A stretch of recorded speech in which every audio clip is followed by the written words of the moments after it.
அன்னை தமிழ் கதைகள் சேனலுக்கு உங்களை அன்புடன் வரவேற்கிறோம். இன்று முதல் மகாகவி பாரதியாரின் புதிய ஆத்திச்சூடி கதைகள் தொகுப்பு தொடங்குகின்றது.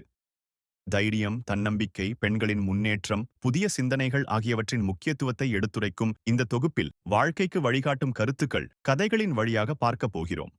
முதலில் உயிர் வருக்கத்திற்குரிய ஆத்திச்சூடி வரிகளை கதையுடன் விரிவாக பார்ப்போம். அந்த வகையில் இன்று நாம் பார்க்கப் போகும் ஆத்திச்சூடி கதை அச்சம் தவிர். பயம் நம்மை முன்னேற விடாது. எனவே அச்சத்தை தவிர்க்க வேண்டும். இந்த உண்மையை எடுத்துக் கூறும் ஒரு அருமையான கதையை இப்பொழுது கேட்போமா?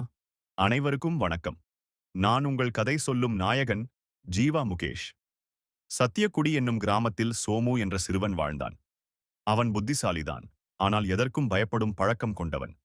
ஒரு நாள் பள்ளியில் பேச்சுப் போட்டி நடத்தப்படும் என்று அறிவிக்கப்பட்டது. அதை கேட்ட சோமு, நான் மேடையில் பேசினால் தவறாகிவிடுமோ, எல்லாரும் சிரிப்பார்களோ என்று பயந்து பெயரை பதிவு செய்யாமல் இருந்தான். அதை கவனித்த அவனுடைய ஆசிரியர் வேலு அவனை அழைத்து பாசமாக சொன்னார். சோமு, அச்சம் நம்மை பின்னுக்கு இழுக்கும். முயற்சி செய்தால் தோல்வி வந்தாலும் அதிலிருந்து நாம் கற்றுக்கொள்வோம். அந்த வார்த்தைகள் சோமுவிற்கு தைரியம் தந்தது. அவன் தனது பயத்தை தள்ளி வைத்து பேச்சுப் போட்டியில் கலந்து கொண்டான். மேடையில் சிறிது நடுங்கினாலும் தைரியமாக பேசினான். அவனது முயற்சியை அனைவரும் பாராட்டினர். அன்று சோமு உணர்ந்தான், அச்சத்தை தவிர்த்தால்தான் முன்னேற்றம் கிடைக்கும் என்று. இந்த கதை நமக்கு சொல்லும் பாடம், பயம் வந்தாலும் அதற்குள் அடங்காதே. தைரியமாக முன்னேறு, வெற்றி தானாக வரும். அடுத்த முறை இன்னொரு ஆச்சரியமான கதையுடன் மீண்டும் சந்திப்போம். நன்றி, வணக்கம்.